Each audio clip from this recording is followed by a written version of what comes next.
छोटे शेयर ऊंची छलांग और दर्शकों के काफ़ी सारे सवाल हमारे साथ जुड़े हुए हैं।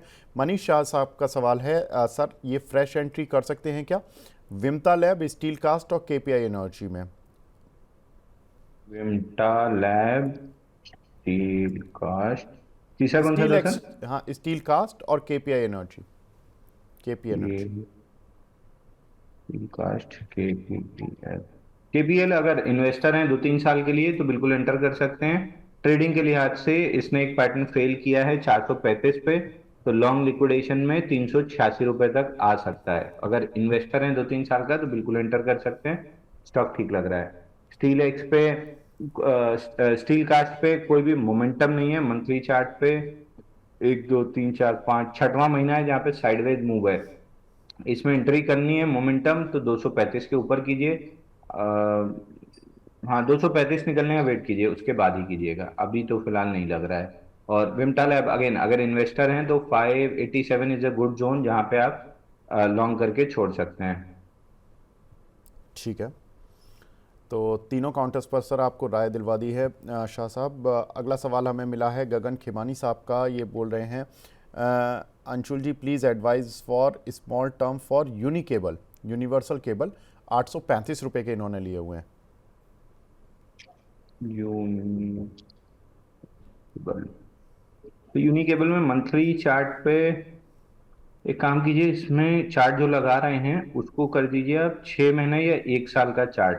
6 महीना या हाँ हाँ, बराबर 6 महीना, 6 महीना ठीक है। हाँ चलिए 1 साल भी ठीक है। 1 साल में अगर देखेंगे तो कपनैंडल पैटर्न है, और 6 महीने में अगर देखेंगे तो कप जो कंप्लीट हुआ है ऐसे ऊपर आके कंप्लीट हुआ और ऐसे फिर साइडवेज गया है हैंडल बनाने। तो अगर पिछले मई से डेटा देखेंगे तो आपको फ्लैट दिखेगा, और पिछली जुलाई 2024 से देखेंगे तो आपको कपनैंडल पैटर्न का ब्रेकआउट दिखेगा। 3 4 3 2 5 5 महीने की टाइट क्लोजिंग और रेंज से ब्रेकआउट है। ये स्टॉक अगर 850 टिका रह गया तो 1,000 रुपए आराम से देगा। 1,000 रुपए भी एक बार सवाल पूछ के बेचिएगा, जल्दी मत बेचिएगा, क्योंकि बहुत कम स्टॉक्स में ऐसे मोमेंटम बन रहे हैं और इसमें बना है और वो भी मंथली का बना है, तो जल्दी मत कीजिएगा। 1,000 रुपए आते हुए दिख रहा है। फ्रेश एंट्री, अच्छी एंट्री थी 820 पे, बट अगर यहाँ पे भी ले रहे हैं तो स्टॉप लॉस 700 रुपए का बनेगा। अब यहाँ पे क्वांटिटी कैलकुलेटर एक बार मैं खोल देता हूँ कि अगर 1 लाख की कैपिटल है तो 1,000 आपका रिस्क पर ट्रेड आना चाहिए, और करीब 180 रुपए स्टॉप लॉस आ रहा है। यानी आप 5 शेयर से ज्यादा नहीं ले सकते हैं अगर आपका 1 लाख का कैपिटल है और 700 के स्टॉप लॉस से आप ट्रेड कर रहे हैं तो। एक सवाल और है इनका, वेलनेट, ये जो कंपनी है वेलस्पन एंटरप्राइजेस, इस पर आपकी राय सर? वेल्सपन एंटरप्राइजेस में सर एक बड़ी सेल ऑफ कैंडल फरवरी 2025 में बनी थी, जिसका हाई है 610 रुपए। तो मैं 610 रुपए के ऊपर ही इंटरेस्टेड रहूंगा। ये क्लियर हो जाए कि वो सेलर्स बहुत भारी नहीं थे। वो हाई क्रॉस होने के बाद ये क्लियर हो जाएगा कि वो सेलर्स पैनिक सेलिंग थी और निकल चुकी है, अब कोई फ्रेश सेलिंग या सप्लाई नहीं है। तो 610 रुपए 55 पैसे निकलने के बाद ही मेरा इंटरेस्ट आएगा। जी, लिखा तो सर ने WELE है, लेकिन इसका प्राइस 165 लिखा है। और वेलनेट डब्ल्यू तो एल अलग है sir, W L wonder electrics है और वेल एंड वेल्सपन एंटरप्राइजेस है। अच्छा, इसका क्योंकि मैं इसका कोड देख रहा था WEL डाल के, तो अलग आ रहा था wonder. W L wonder electric है इसमें। बिल्कुल ठीक है सर, इस पे बता दीजिए, एक माफ़ कीजिएगा सर, मैंने वेल नेट समझ लिया। उसका भी कोड WELNET था। WEL पर बताइए सर, वंडर इलेक्ट्रिकल्स पर। सर डब्ल्यू ई एल में पिछले मंथली चार्ट पे पिछले 15 महीने से एक साइडवेज रेंज बनी हुई है। नीचे में 120 नहीं तोड़ रहा है और ऊपर में 180 185 नहीं तोड़ रहा है। जिस आपकी मूव आई है और राइट साइड में ये जुलाई 2025 से वॉल्यूम कैंडल्स बन रही हैं, मोस्ट लाइकली 180 185 जब भी तोड़ेगा 300 रुपए का टारगेट बनेगा। प्रीएम्प्टिव में भी अगर लेना है, एक रिस्क लेनी है, तो फ्राइडे अच्छा वॉल्यूम था, फ्राइडे के लो के साथ ले सकते हैं। तो 20 रुपए नीचे आपका स्टॉप लॉस आएगा। 1 लाख की कैपिटल वाले 1,000 को 20 से डिवाइड करें। 50 क्वांटिटी से ज्यादा अगर आप ले रहे हैं, मतलब 1 लाख की कैपिटल वाले अगर 50 क्वांटिटी से ज्यादा ले रहे हैं ट्रेडिंग के लिए, तो आप स्विंग ट्रेडिंग के अलावा सब कुछ कर रहे हैं, स्विंग ट्रेडिंग नहीं कर रहे हैं। अंशुल भाई, इसमें दो चीज़ें हैं जो मैं शेयर को देख रहा हूँ। थोड़ा सा एक तो अर्निंग ठीक नहीं आई इस क्वार्टर में, और एक प्रॉब्लम आया कि इसका पी मल्टीपल 124 का है। अगर आप पूरे विद इन द सेक्टर देखते हो तो सबसे ज़्यादा पी मल्टीपल इसका है। लेकिन एक चीज़ अच्छी भी है, वो अच्छी क्या है, वो ये है कि प्रमोटर होल्डिंग इंटैक्ट है और एफआईज ने माल खरीदा है इस क्वार्टर में, जुलाई सितंबर क्वार्टर में।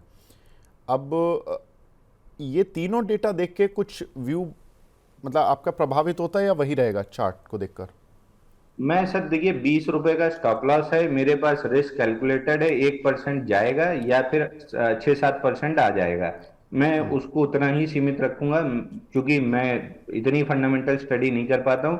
विलियम ओनिल ने खाली ईपीएस, सेल्स और मार्जिन देखना सिखाया है, तो मेरे को उतना ही आता है। बाकी मेरा होल्ड टेक्निकल पे है। फ्राइडे 1.9 मिलियन का वॉल्यूम था, विच इज 452% वॉल्यूम राइज। तो मैं फ्राइडे के लो के स्टॉप लॉस से, अगर मेरे को लेना होता, मैं फ्राइडे के लो के स्टॉप लॉस से खरीदता। 185 के ब्रेकआउट तक वेट करता, 185 का ब्रेकआउट बनता तो फिर 240 तक के लिए प्ले करता। मेरी रिस्क मैनेजमेंट जब तक अच्छी है, मजबूत है, स्ट्रिक्ट है, तब तक मैं कोई भी शेयर लेने में कभी नहीं घबराता हूँ। ठीक है, अच्छी बात है। जो आपको पैटर्न, आपका स्ट्रक्चर, जहां आपकी स्टडी मजबूत है उसी का फ़ायदा मिले दर्शकों को। रिजवान मंसूरी जी का सवाल है, सर साला सर आज इस काउंटर पर करीब 8.25% का मूव है, इस काउंटर पर कुछ राय आपकी? सलासर हम काफी समय से, किसी ने सवाल पूछा था तब से हम डिस्कस करते आ रहे हैं। 8 सितंबर की कैंडल बनी थी, 10.98 का हाई था, 7.85 का लो था, उसी के अंदर पूरा काम चल रहा है। और वीकली पे देखेंगे तो पिछले, मतलब ये करंट वीक मिला लें तो अभी भी हम उस बड़ी कैंडल के अंदर तो हैं, लेकिन 27 अक्टूबर की कैंडल के अंदर भी ट्रेड कर रहे हैं। तो कंसोलिडेशन अपने फैग एंड पे है और इसका शायद रिजल्ट आया है। 64% ईपीएस ग्रोथ दिख रही है, 52% सेल्स ग्रोथ और ऑपरेटिंग मार्जिन 8% के पास स्टेबल है। बट मैं ट्रेड तभी करूंगा जब ये 10.98 यानी राउंड फिगर 11 रुपए निकालेगा। 11 रुपए का अलर्ट लगा हुआ है मेरे पास, जैसे निकलेगा अलर्ट बजेगा, निकलता है तो 16 रुपए 20 पैसे के लिए प्ले करेंगे, और स्टॉप लॉस जब निकलेगा तब डिसाइड करेंगे। तो जब स्टॉप लॉस मिलेगा तब क्वांटिटी डिसाइड होगी, तब हम इसको ट्रेड करेंगे। अगला सवाल हमें मिला है मिस्टर शौनाक भुगताया जी का, कल्याण ज्वेलर में फ्रेश एंट्री कर सकते हैं क्या, और क्या टारगेट रहेगा? कल्याण ज्वेलर मेरे को 310 रुपये 334 रुपये 30 पैसा और 330 रुपये 10 पैसा, मतलब 334 330 आते हुए दिख रहा है। बाइंग क्लाइमेक्स हुआ है, 630 पे कंफर्म हुआ है, पुल बैक पे 630 रिजेक्ट हुआ है, तो 330 आने की प्रोबेबिलिटी बहुत हाई है। हालांकि रिजल्ट इसका अच्छा आया है, बट पैटर्न पे स्ट्रेंथ नहीं। ठीक है। एक सवाल हमें मिला है यहाँ पर विक्रम सोलर पर, सर इसके बारे में बता दीजिए, रहमान खान साहब का सवाल है। विक्रम सोलार नीचे अपने आईपीओ लो के आसपास स्ट्रगल कर रहा है। जब तक 312 प्रोटेक्ट, इसको मैक्स कर देंगे तो दिखेगा 312 के आसपास बार बार सपोर्ट लेता है और बाउंस बैक करता है, वरना लोअर हाई बन रहा है। तो अगर ट्राई करना है, मैं सजेस्ट तो नहीं करूंगा, अगर डेड कैट बाउंस प्ले करना है तो 340-50 के लिए कर सकते हैं, बट सजेस्टेबल नहीं है, क्योंकि अगर 312 टूटा एकदम धड़धड़ाते हुए लॉन्ग लिक्विडेशन आना स्टार्ट हो जाएगा। मोनिका जी पूछ रही हैं, सर ऑर्बिट एक्सपोर्ट के बारे में क्या करें, ऑर्बिट एक्सपोर्ट के बारे में बता दीजिए। ये 209 रुपये का चल रहा है, टेक्सटाइल से जुड़ी कंपनी है, इसमें क्या मूव बनेगा? तो मार्केट कैप छोटा है, 500, इसको बड़ा करूं, 54 करोड़ रुपए का है, बिल्कुल ठीक है। 554 करोड़ रुपए का मार्केट कैप है और केवल 48,000 का एवरेज वॉल्यूम है। तो थोड़ा सा ध्यान रखिएगा, निकलना घुसना दोनों मुश्किल हो जाएगा। पैटर्न फिर, मतलब मैं नहीं ट्रेड करता सर इसको। पैटर्न अगर केवल टेक्निकल देखें तो 252 का ब्रेकआउट बनेगा, बनता है तो कुछ इंटरेस्ट आना चाहिए। बाकी लो वॉल्यूम है और एरेटिक चार्ट है, ऊपर नीचे बहुत होता है, तो स्टॉप लॉस कटने की पॉसिबिलिटी इसमें बहुत हाई रहेगी, तो मैं नहीं ट्रेड करता इसको। लेकिन अगर इन्होंने किया हुआ है, अगर लिया हुआ है तो क्या करें, मतलब अभी 180 के नीचे एकदम खराब हो जाएगा, 180 के ठीक नीचे एकदम खराब होगा, 252 के ऊपर ब्रेकआउट है। ठीक है, ठीक है सर। अगला सवाल हमें मिला है यहाँ पर रिलायंस इंडस्ट्रीज़ पर, रिलायंस में क्या करें सर लॉन्ग टर्म के निवेशक? रिलायंस अगर लॉन्ग टर्म इन्वेस्टर हैं तो 2000 का वेट कीजिए। ठीक है। जल्दी और क्या है? और एचडीएफसी बैंक में क्या करें? सुभजीत राय जी पूछ रहे हैं, इनके पास 675 रुपए के शेयर पड़े हुए हैं, 70 शेयर पड़े हुए हैं मई 2022 से। क्या करें सर, प्रॉफिट बुक करें, इन्वेस्टेड रहें, या किसी और शेयर पे शिफ्ट कर लें? तो देखिए, एचडीएफसी बैंक में स्टॉक स्प्लिट आया था 26 अगस्त को, तो प्रोबेबली 1-2 महीने में जाते जाते इसमें 4-6 महीने निकल चुके रहेंगे। और अब अगला स्टॉक स्प्लिट आ रहा है, मतलब अभी बोर्ड मीटिंग है, कंफर्म नहीं है, बट स्टॉक स्प्लिट आना चाहिए कोटक बैंक में। तो अब प्रॉब्लम क्या थी, स्टॉक स्प्लिट के बाद जो अटकता है तो लोग एचडीएफसी से पैसा निकाल के बाकी बैंकों में डाले थे। अब कोटक से भी पैसा निकलेगा तो नेचुरल है कि 6 महीना हो चुका है एचडीएफसी बैंक में, तब एचडीएफसी बैंक में इंस्टीट्यूशन का पैसा फ्लो होने लगेगा, जो लार्ज कैप म्यूचुअल फंड या लार्ज कैप इंस्टीट्यूशन हैं, तो फ्लो होने लगेगा। तो मेरे को बहुत कोई दिक्कत नहीं दिख रही है। 1016 अपर एंड ऑफ द रेंज है, 946 lower end of the range है, इस रेंज के अंदर ट्रेड कर रहा है।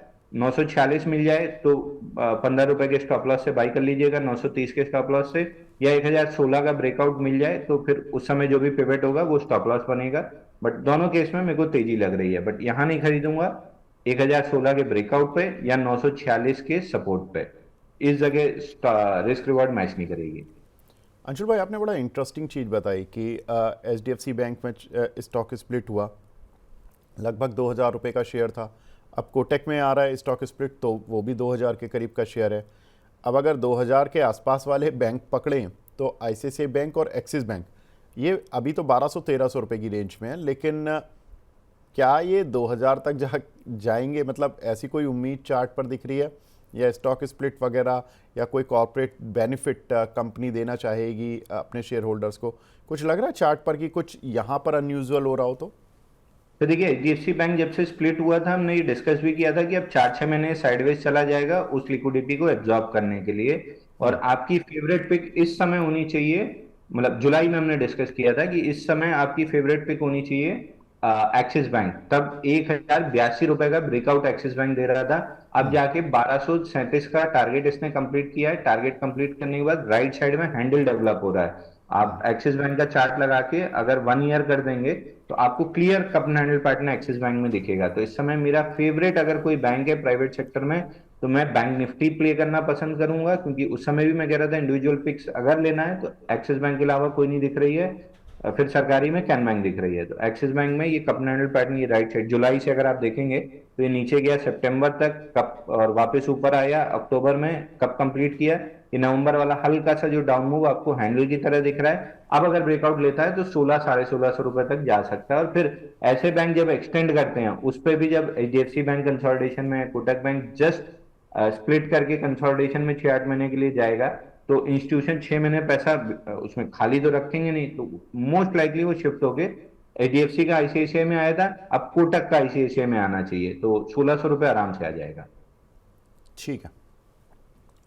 साक्षी जी पूछ रही हैं, sir orchid royal orchid hotel 480 रुपये का लिया हुआ है, इसमें लॉन्ग टर्म के लिए आपको कैसा लग रहा है ये काउंटर? देखिए, मैं अभी बॉम्बे में रॉयल ऑर्किड में ही रुका था, जिस हिसाब से होटल 329 कमरे की पूरी फुल थी। I probably didn't like the service and hotel. मेरे को अभी भी लेमन ट्री ज्यादा अच्छी लगी। वो 650 कमरे की होटल, वो फुली पैक्ड और बुक थी। तो मेरे हिसाब से कहीं ना कहीं रॉयल ऑर्चिड में मे भी ये डाउनसाइड आ सकता है 390 391 के आसपास तक ब्रेकआउट रिटेस्ट करने मंथली पे। और मेरे हिसाब से अगर आपको लॉन्ग टर्म के लिए कहीं निवेशित रहना है, एनी डे लेमन ट्री और जूनिपर होटल, ये दो ज्यादा अच्छे हैं। ठीक है।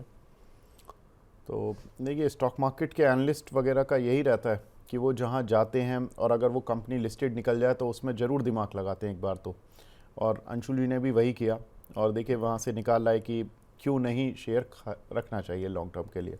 एनीवेज, गीतू जी का सवाल है डीसीबी, इस पर आपकी राय सर? कोई टारगेट डेवलपमेंट क्रेडिट बैंक पर?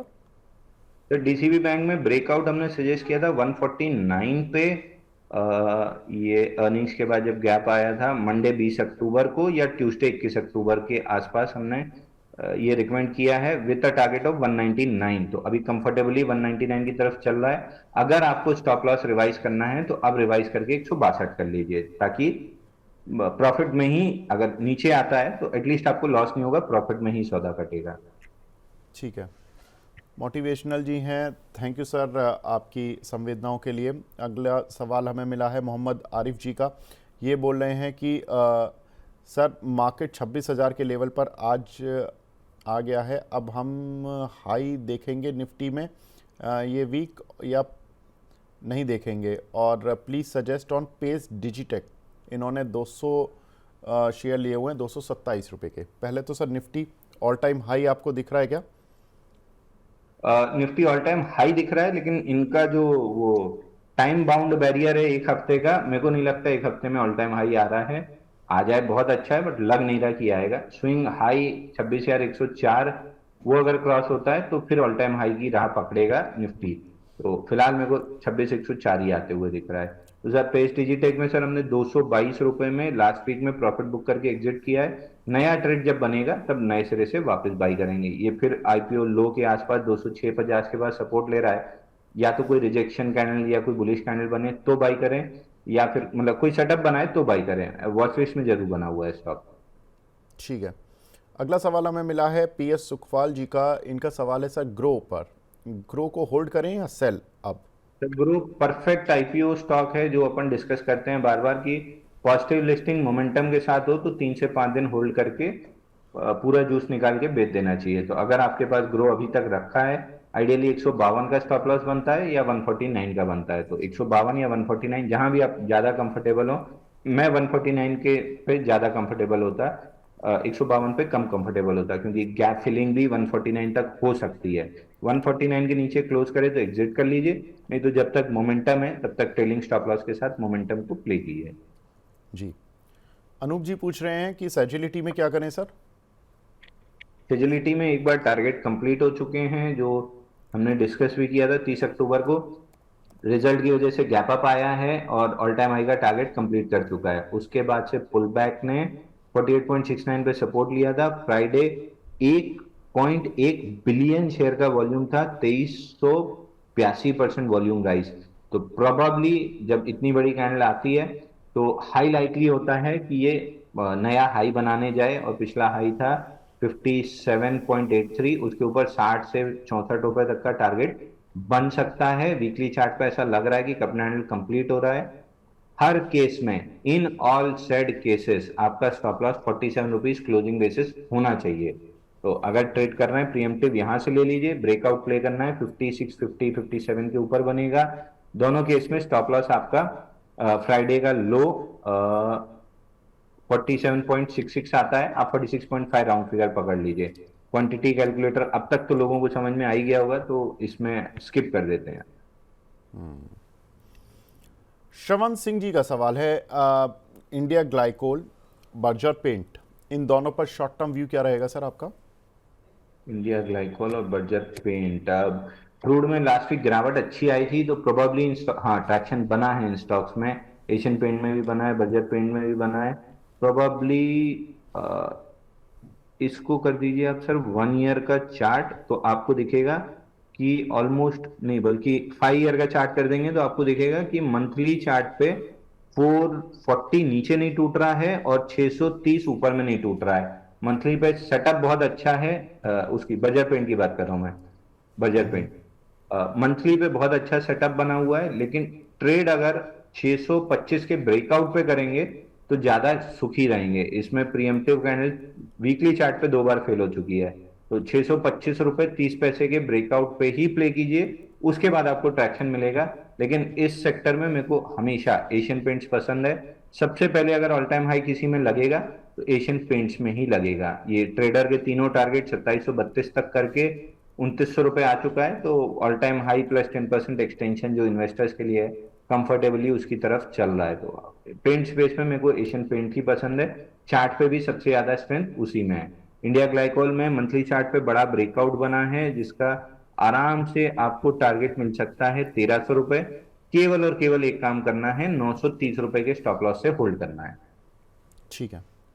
अगला सवाल हमें मिला है पीडी गर्ग साहब का, डिक्सन टेक, इस पर आपकी राय जानना चाहते हैं 1 साल के लिए। और ये पूछ रहे हैं कि एफएल या 3i में कोई फ्रेश बाय बनता है क्या 1 साल के लिए? एफएल और 3i थ्री आई इन्फो। सर थ्री आई इन्फो तो कम्प्लीटली डाउन ट्रेंडिंग काउंटर है। मंथली चार्ट पे भी अगर आप देखेंगे तो कम्प्लीटली ही डाउन ट्रेंडिंग काउंटर है। ये लगभग 1200 रुपये कुछ से गिरते हुए नीचे लो बनाया था 10 रुपए का, पुल बैक दिया 112 और फिर नीचे आया है। इसमें थोड़ी सी टर्न अराउंड स्टोरी डेवलप जरूर हो रही है। जो इनके आपसी क्लैशेस थे और वो सारी चीजें खत्म हो रही हैं, बट मैं अभी उस स्टोरी पे बेट नहीं करूंगा। उस स्टोरी पे भी I would probably bet about 27 rupees. तो 27 निकलने के बाद पहला रिवर्सल बनेगा, तब मैं थोड़ा सा ट्राई कर सकता हूँ, बट अभी तो नहीं करूंगा। एफएल में भी कोई ऐसा बाई नहीं दिख रहा है, बल्कि वीकली पे ब्रेकडाउन जरूर दिख रहा है, जिसका टारगेट आ सकता है करीब करीब 1400 रुपए। तो एफएल भी रिजेक्ट हो गया। और डिक्शन में तो सर बाइंग क्लाइमेक्स हुआ है 17,472 पे, पुल बैक लेके वहीं लेवल पे रिजेक्ट किया है। और इसका टारगेट 10,616 रुपए पहला है बाइंग क्लाइमेक्स का, और दूसरा टारगेट है 8,450। तो मेरी लिस्ट से डिक्शन लॉन्ग लिस्ट से तो अभी कम से कम 2-3-4 साल के लिए बाहर ही है। ठीक है, तो सर आपको तीनों ही सवालों के उत्तर मिल गए होंगे। एशियन टाइल्स, मयंक जी का सवाल है सर, 75,000 रुपये के 700 शेयर लिए हुए थे, रिकवर होगा या लॉस बुक करें? एक महीने का व्यू है। अरे सर 700 और 600 ये क्वांटिटी कोई मायने नहीं रखती है अगर आपने क्वांटिटी कैलकुलेटर नहीं यूज किया है। तो मेरा इंटरेस्ट तभी तक होगा क्वांटिटी में अगर आप ये लिखें कि हाँ स्टॉप लॉस कटने पे मेरा 1% से ज्यादा लॉस नहीं होगा। नहीं तो आपने जो भी किया है ट्रेडिंग नहीं की है। और एशियन टाइल्स में 65.9 के ऊपर ब्रेकआउट बना है। ब्रेकआउट के बाद से तीन, आज छठवां दिन है जहाँ कंसोलिडेशन है। अदानी पावर में 21 दिन कंसोलिडेशन चला था पोस्ट ब्रेकआउट। तो स्टॉप लॉस लगा के होल्ड करने के अलावा आपके पास कोई ऑप्शन नहीं है। बहुत जल्दी में तो निकल जाइए। लेकिन अंशुल भाई इसके रिजल्ट बड़े अच्छे आए हैं, मैं देख रहा हूँ। रिजल्ट बहुत सितंबर अच्छा है सर। मंथली चार्ट पे फ्लैग बना हुआ है। 2 महीने में 80% चला था। आप इसको चार्ट लगा के आप कर दो मई, यानी 6 महीने या 1 साल कर दो। वर्टिकल डाउन मूव से वर्टिकल रिकवरी है। 2 महीने में 80% चला है। उसके बाद से तीन तीन छठवां महीना है जहां पे कंसोलिडेशन से ब्रेकआउट आया है 65.9। तो अब मंथली पैटर्न है ये। मंथली मई में जो रैली आपको दिख रही है ये पोल है। मई के जुलाई से जो जून एंड या जुलाई से जो ये कंसोलिडेशन पूरा बना है, इसको आप अगर पूरा पैटर्न देखें जनवरी से तो कप एंड हैंडल है। ये कप एंड हैंडल है। और मंथली लगा के करेंगे तो फ्लैग पैटर्न का ब्रेकआउट है। तो जो समय देगा, जो पेशेंस रखेगा, उसको 85 और 90 भी मिलेगा। जो नहीं रखेगा उसको नहीं मिलेगा। एक एक सर यहाँ पे एक एक मतलब आपको पता ही है कि मैं हमेशा मजाक के मूड में रहता हूँ। मेरे को एक वो याद आ गया, लालू प्रसाद यादव का एक लोकसभा का या लोकसभा या राज्यसभा में उनने कहा था ममता बनर्जी के लिए कि इनने रेल मंत्रालय मांगा था तो इनको नहीं मिला। इस टाइप की कुछ बहस चल रही थी तो अचानक ममता बनर्जी खड़ी होके बोली हमने नहीं मांगा था। लालू प्रसाद यादव ने उस पर कहा था नहीं मांगा था तो नहीं मिलेगा। तो उस पे बड़ा ठहाका लगा था। तो वही पैटर्न है कि आप समय देंगे तो आपको पैसा मिलेगा, नहीं देंगे तो नहीं मिलेगा। बिल्कुल ठीक है। अगला सवाल हमें मिला है स्वप्निल जी का, MRPL क्या 287 का टारगेट इंटैक्ट है? अंशुल जी आपने कभी 287 का टारगेट दिया था क्या? 287 का? 287 का नहीं दिया था सर, 187 का दिया था। और 187 के टारगेट में 182 का हाई लग भी चुका है। और अगर आप अभी तक मतलब 2-5 रुपए इधर देखिए, टारगेट हमेशा ना वो लक्ष्मण रेखा या पत्थर पे लिखी लकीर नहीं होती है। जैसे JSW इंफ्रा टारगेट से 10 रुपए नीचे से ही करेक्शन स्टार्ट कर दिया। और एक कोई दूसरा स्टॉक था जो टारगेट से 10 रुपए ऊपर तक गया था और उसके बाद प्रॉफिट बुकिंग स्टार्ट हुई।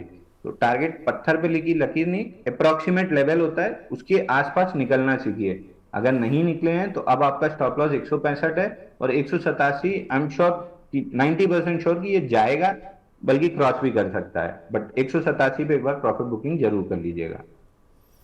ठीक है। आकाश हैं कैलकाटा से सर, ये पूछ रहे हैं कि जियो फाइनेंस शॉर्ट टर्म का व्यू जानना चाहते हैं। 313 रुपये 50 पैसे का इन्होंने लिया हुआ है। सर स्टॉक का हमेशा नेचर समझ के उसके बाद ट्रेड कीजिए। जियो फाइनेंस लार्ज कैप का स्टॉक है, शॉर्ट टर्म ट्रेडिंग इसमें होती नहीं है। रिलायंस भी लेते समय तब भी मैंने कहा था 6-8 महीना लगेगा। इत्तेफाक था कि वो 2-3 महीने में 2 महीने में टारगेट आ गया था, but Jio finance is not a short term trading stock. 2 lakh crore का मार्केट कैप है, 10% चलाने भी 20,000 करोड़ लगता है। ऐसे स्टॉक्स में शॉर्ट टर्म ट्रेडिंग नहीं की जाती है। ये अभी भी कंसोलिडेशन है, टाइम वाइज करेक्शन पूरा नहीं हुआ है। रिलायंस में अच्छे रिजल्ट आ गए इसलिए वो चल गया, इसमें नहीं आए, मतलब ठीक ठाक रिजल्ट थे, तो ये अपनी कंसोलिडेशन अभी कंटिन्यू कर रहा है। 6-8 महीने का हमने समय लिया था, उसमें से 4 महीना निकला है, तो अभी और 3-4 महीना कंसोलिडेशन में ही रहेगा। ठीक है। कृष्णा अहीर जी का सवाल है, अपोलो टायर और उज्जीवन स्मॉल फाइनेंस बैंक में शॉर्ट टर्म के टारगेट्स क्या रहेंगे? उज्जीवन स्मॉल फाइनेंस बैंक अच्छा चल रहा है अंशुल भाई, इस काउंटर का पहले व्यू बताइए। उज्जीवन के साथ साथ फिर हमको वो भी डिस्कस कर लेना चाहिए sir, IDFC first bank. Ujjivan में अभी किसी स्टॉक में हमने एशियन टाइल्स में शायद मंथली फ्लैग डिस्कस किया था। हाँ। इसमें मंथली फ्लैग बना था 44.62 पे ब्रेकआउट था, जिसका टारगेट है, और ब्रेकआउट आपका बना था सितंबर में, जिसका टारगेट है 60 रुपए 90 पैसे। अभी चल रहा है 54 रुपए, तो और एक 10% की मूव बची है। नीचे से ऑलरेडी 15-17% चल चुका है, अभी 10% और बचा हुआ है। 60 रुपए 90 पैसे करीब का टारगेट आना चाहिए। और उज्जीवन ये सॉरी आपका IDFC Apollo first tier. Bank, हाँ। नहीं IDFC first IDFC bank first bank. Discuss कर लेते हैं। जी। 76 का ब्रेकआउट है, 84.5 का पहला रेजिस्टेंस है, टारगेट ऑल टाइम हाई है। दोनों में आईडीएफसी फर्स्ट बैंक ज्यादा मजबूत है, अच्छे दोनों लग रहे हैं, बट रिलेटिव स्ट्रेंथ उसमें ज्यादा है। और अपोलो टायर में फिलहाल 520 निकालने में बहुत मुश्किल हो रही है। मैं इसको शॉर्ट टर्म ट्रेड नहीं करता, अगर करना भी था तो 482 पे करना था। 540 करीब का टारगेट था जो हो चुका है, और ये उसी की प्रॉफिट बुकिंग दिख रही है, तो अभी लॉन्ग तो नहीं बन रहा है स्टॉक में। ठीक है। संकल्प पांडे जी का सवाल है, मिर्जा इंटरनेशनल और आईआरबी इंफ्रा पर क्या करें सर? मिर्जा इंटरनेशनल और आईआरबी, आईआरबी मिर्जा इंटरनेशनल तो अच्छा लग रहा है। मिर्जा इंटरनेशनल में वीकली चार्ट पे अगर आप देखेंगे तो एक मेजर रेजिस्टेंस 43.85 का था। इस स्टॉक ने 15 सितंबर को हाई बनाया 44, उस कैंडल का हाई है 44 और लो है 32.73। उसी के अंदर 3-6-8-9 हफ्ते निकल चुके हैं। लास्ट वीक में प्रीएम्प्टिव ब्रेकआउट कैंडल बनी है, तो अगर आप प्रीएम्प्टिव प्लेयर हैं तो आपका 35-90 का स्टॉप लॉस बनना चाहिए इसके नीचे क्लोजिंग बेसिस का, क्योंकि छोटे मार्केट कैप का शेयर है तो क्लोजिंग बेसिस पे स्टॉप लॉस बनेगा। 35-90 के नीचे क्लोजिंग बेसिस स्टॉप लॉस, 43.85 पहला रेजिस्टेंस है, और इसका ब्रेकआउट मिलता है तो 60 रुपए जा सकता है। क्वांटिटी कैलकुलेटर में नहीं खोल रहा हूँ क्योंकि अब तक मेरे ख्याल से लोग सीख गए होंगे क्वांटिटी कैसे कैलकुलेट करनी है ट्रेडिंग के लिए। आईआरबी में 42.65 के नीचे स्वीप मार के ऊपर आके वहीं पे हायर लो बना है, तो एक बार के लिए करीब 48-54 इस जोन में जा सकता है, बट बहुत अच्छा बाई तो नहीं है। ठीक है, बिल्कुल ठीक है। अगला सवाल हमें मिला है शिवराज जी का बैंक ऑफ महाराष्ट्र पर। 6000 शेयर हैं सर, 52 रुपये के। होल्ड करें या बेचें? प्रॉफिट तो मिल सर रहा है इनको, देखिए, 60 रुपये आ गया सर। देखिए पीएसयू इंडेक्स पे हमने डिस्कस किया था, पीएसयू बैंकिंग इंडेक्स पे 7300 रुपए पे की ब्रेकआउट आ रहा है। 8500 पहला टारगेट है जो आ चुका है, बट कोई भी वीकनेस नहीं है, स्ट्रेंथ है, तो 9000 9100 तक जा सकता है। और जो नहीं पार्टिसिपेट किए हैं वो शायद इस कैचअप मूव में पार्टिसिपेट करेंगे। तो पहला है महाराष्ट्र बैंक, 80-82 रुपए अगर आता है तो कोई सरप्राइज नहीं होगा। क्या मैं लॉन्ग ट्रेड करूंगा? जवाब होना चाहिए हाँ, और स्टॉप लॉस होना चाहिए 54 रुपीज का क्लोजिंग बेसिस पे। क्वांटिटी कैलकुलेटर आपको समझ में आ ही गया है, क्वांटिटी आप कैलकुलेट कर लेंगे, तो मैं उसको रिपीट नहीं कर रहा हूँ। महाराष्ट्र बैंक, सेंट्रल बैंक, ये दो बैंक मेरे को दिख रहे हैं जो कैचअप मूव में चल सकते हैं। मेरा पूरा इंटरेस्ट कैन बैंक में था, वो 150 रुपए पहुंच गया है, 135 का स्टॉप लॉस लगा लिया है मैंने। बाकी कोई बैंक में मेरा इंटरेस्ट नहीं है, लेकिन महाराष्ट्र बैंक बहुत अच्छा डेवलप हो रहा है। ठीक है सर। ब्लू स्टोन, कमल सेठिया जी का सवाल है सर, इसमें क्या करें? 700 रुपये का लिया हुआ है कि ये 700 रुपये का लिया हुआ है या 700 रुपये तक जा सकता है, ये पूछ रहे हैं। सर 707 रुपए में आईपीओ बेस ब्रेकआउट फेल हुआ था, लॉन्ग लिक्विडेशन का टारगेट 557 था, जो कि ऑलमोस्ट टेस्ट हो गया है 13 नवंबर को। 557.45 का लो है, 557 का टारगेट था। अभी मेरे को कोई रिकवरी आते हुए नहीं दिख रही है, और आईपीओ बेस ब्रेकआउट के लिए 740 रुपए क्रॉस होना जरूरी है, तो मेरा इंटरेस्ट 740 के बाद ही आएगा। या कोई नया नीचे बॉक्स बना ले तो अलग बात है। ठीक है, कुछ एक सुपर चैट्स भी मिली हुई हैं हमें। एलिस जी के नाम से एक सुपर चैट है। Tata steel and INOX green despite profit ये गिरे हैं, आपका व्यू। अंशुल भाई, प्रॉफिट वगैरह आए हैं, टाटा स्टील तो चला था, अब थोड़ा सा गिर गया है। अब देखिए, टाटा स्टील गिरने की वजह तो ग्लोबल मेटल प्राइजेस भी होते हैं सर, ऐसा नहीं है कि केवल रिजल्ट्स पे ही चलते हैं ये। और दूसरा आइनॉक्स ग्रीन, इन दोनों में आपका व्यू। मेरे को तो एक्सपेक्टेशन ही नहीं समझ में आई। 186 का हाई था और अभी 173 खड़ा है। अगर इसको आप गिरावट बोलेंगे तो पिछली बार हाई इसका 136 बना था और नीचे गिर गया था ये 80 रुपए तक।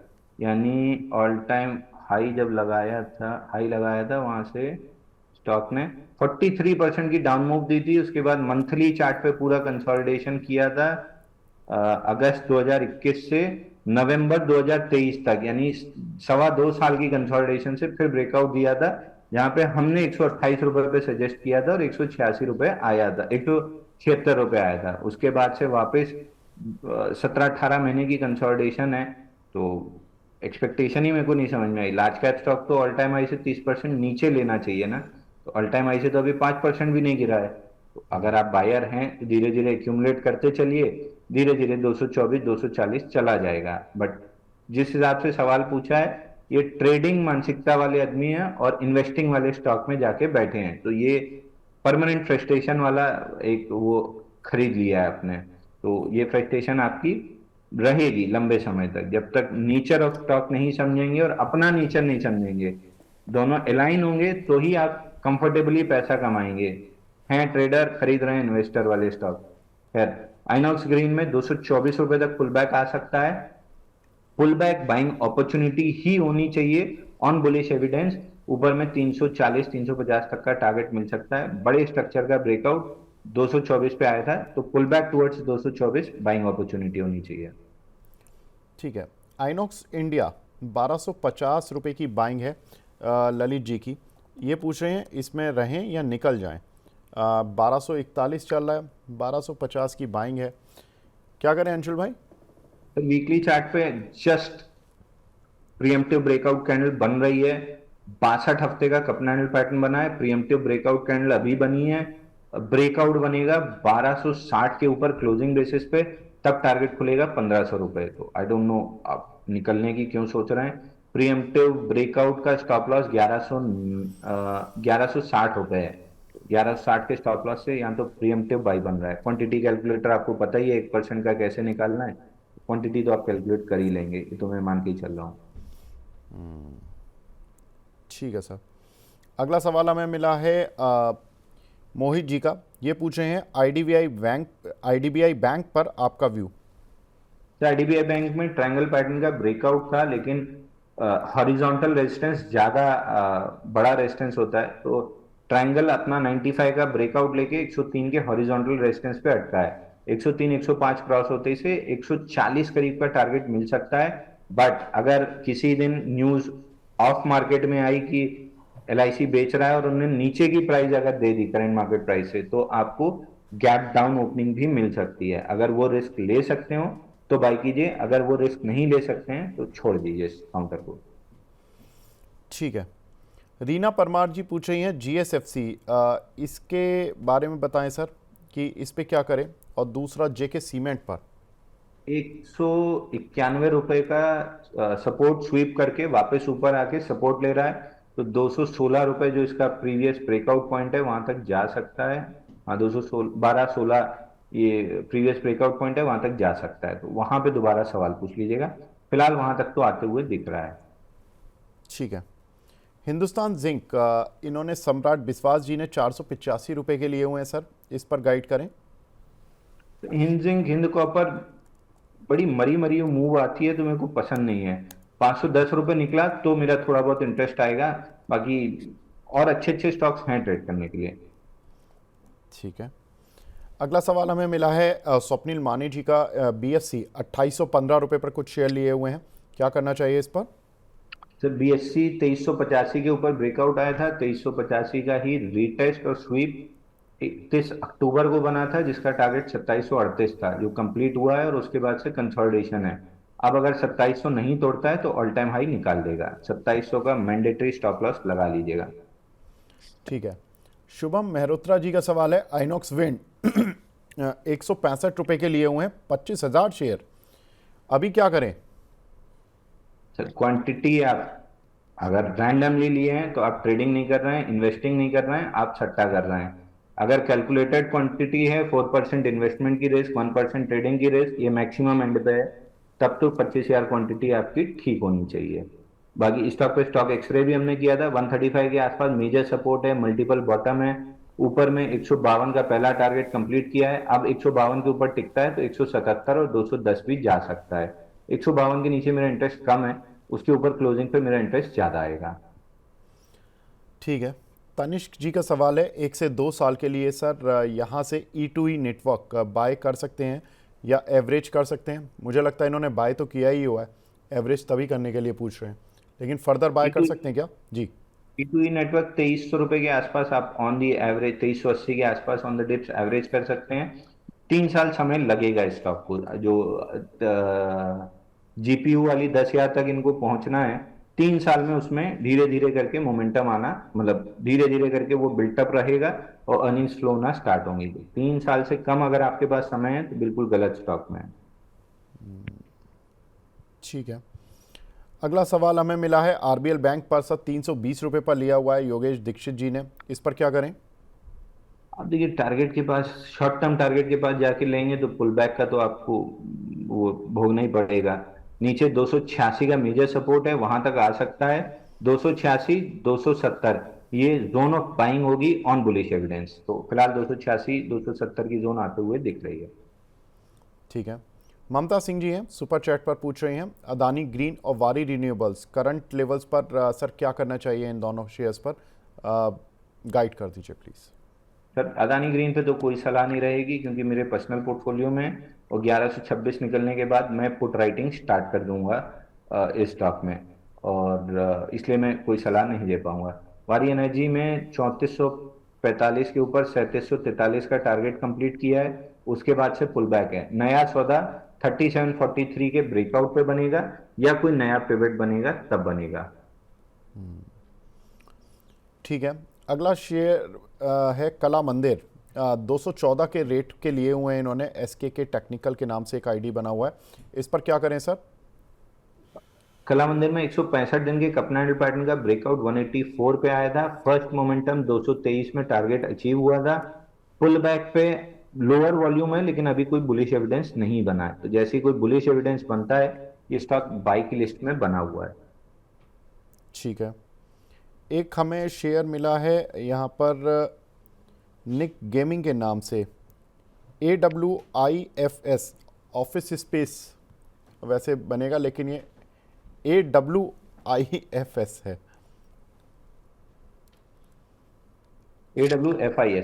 FIS माफ़ कीजिएगा, इन्होंने हाँ IFS लिख दिया, इसलिए मैं भी थोड़ा उसमें कंफ्यूज हुआ जी।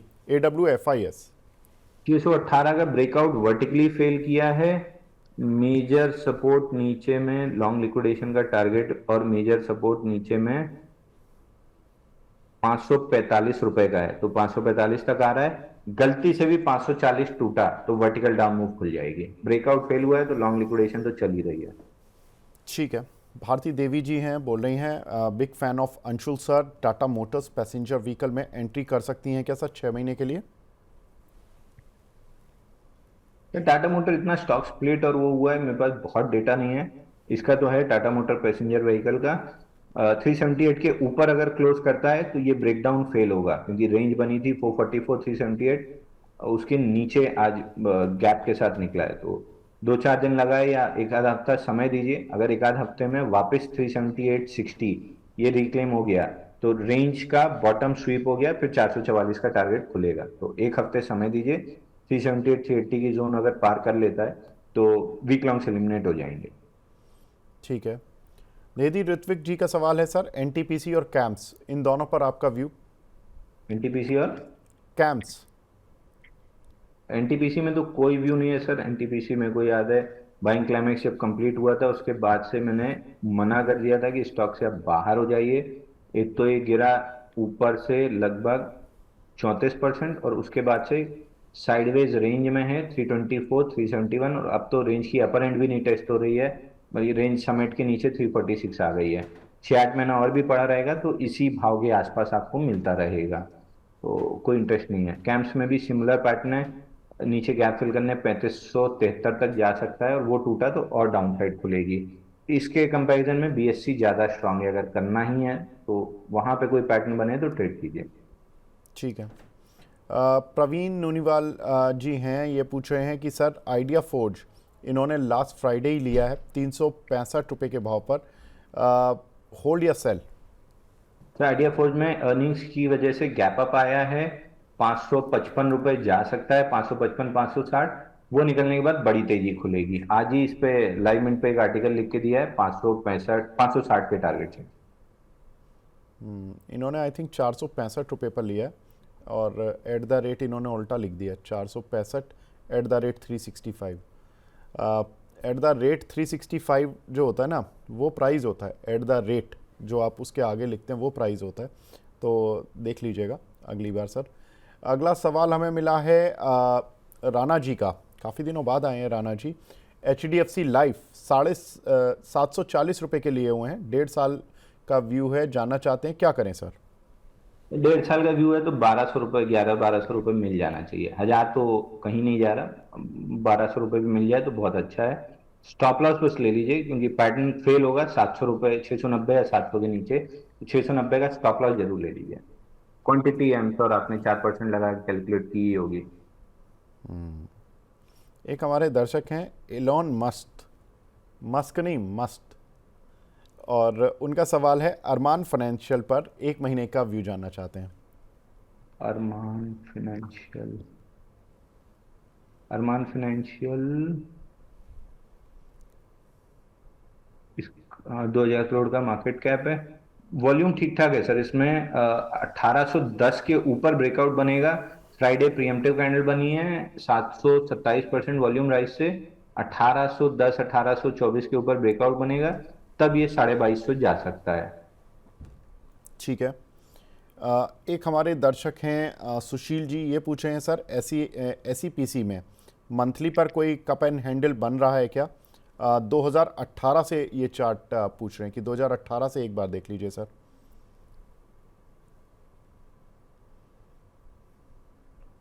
बन तो रहा है सर, लेकिन रेंज के लोअर एंड पे बन रहा है, और ब्रेकआउट 34 रुपए, 32-34 रुपए के आसपास है, तो इतना लूज पैटर्न तो फिलहाल नहीं लग रहा है ट्रेड करने लायक।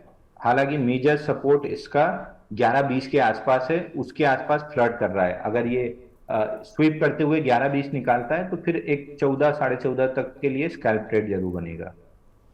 ठीक है, ये भी यही पूछ रहे हैं कि फिर से 31.5 का टारगेट 1 या 2 साल में एक्सपेक्ट कर सकते हैं क्या? नहीं, क्योंकि हम एक्सपेक्टेशंस पे नहीं प्ले करते हैं। प्रीएम्प्टिव कैंडल जब एविडेंस के साथ आती है तब प्ले करते हैं, या ब्रेकआउट प्ले करते हैं। और दूसरी चीज, हम स्टॉक का नाम नहीं प्ले करते हैं, हम पैटर्न्स प्ले करते हैं। पैटर्न इनवैलिडेट हुआ तो खत्म। स्टॉक का नाम हमें सिर्फ इसलिए मतलब का होता है कि बताने में या टर्मिनल पे लगाने के लिए स्टॉक का नाम चाहिए होता है, तो हम स्टॉक का नाम यूज करते हैं, नहीं हम केवल चार्ट पे पैटर्न ट्रेड करते हैं। ठीक है। दोना चक्रवर्ती जी का सवाल है GPIL गोदावरी पावर के बारे में बताया सर, 286 रुपये के लिए हुए हैं इन्होंने। तो जीपीएल अच्छा लग रहा है, इसमें 286 डेज का ब्रेकआउट था 244 पे, उसके बाद फिर और 2.5 महीने कंसोलिडेट किया है, और अर्निंग्स का हल्का सा गैप है। मोमेंटम मिल जाए इसको 285 के ऊपर तो लगभग 350 फटाक से दिखा देगा। विक्की गढ़वाल जी का सवाल है सर, अदानी एनर्जी सॉल्यूशन पर बाय टारगेट पूछ रहे हैं। अदानी एनर्जी सॉल्यूशन 950 पे ब्रेकआउट है, 1090 का टारगेट है। काफ़ी दर्शक DCB बैंक पर पूछ रहे हैं। देखिए DCB बैंक हम डिस्कस कर चुके हैं। अंशुल भाई, एक हमारी दर्शक हैं पूनम जी, उनको 10% का प्रॉफिट मिल रहा है, ले लें DCB बैंक में? मेरे को 10% का प्रॉफिट नहीं समझ में आता है। मैं आर मल्टीपल पे ट्रेड करता हूँ कि 1% मैंने कैपिटल का रिस्क लिया था, 3 या 4 आर मिल रहा है, तो आपके अगले 4 ट्रेड की रिस्क कवर हो रही है, तो एटलीस्ट आधा बुक करके आधे पे स्टॉप लॉस ले लीजिए 166 का। तो आर मल्टीपल पे जब बात करना स्टार्ट करेंगे ना ट्रेडर, तब आपको खुद ही समझ में आएगा कि बुक करना है कि नहीं करना है। अगर आप एक ट्रेड में 1% की रिस्क ले रहे हैं और हाँ आधे से ज्यादा 50-55% से ज्यादा कोई सही नहीं होता है, तो आपको एटलीस्ट 2 आर 3 आर इतना तो प्रॉफिट बुक करना होगा ना विनर्स में, तब जाके आपके लूजर्स फंड होंगे। मतलब लूजर्स का जो रिकवरी है वो 1 आर पे होगी, 2 आर पे आप प्रॉफिटेबल आएंगे, तो इस तरीके से नेट प्रॉफिटेबल आएंगे। तो आर मल्टीपल पे बात करना ज्यादा स्टार्ट कीजिए, ना कि 10%, 20%, 30% प्रॉफिट मिल रहा है पे बात कीजिए। आपने रिस्क कितनी ली थी, रिवॉर्ड कितना मिल रहा है, उस मल्टीपल पे बात करना स्टार्ट कीजिए।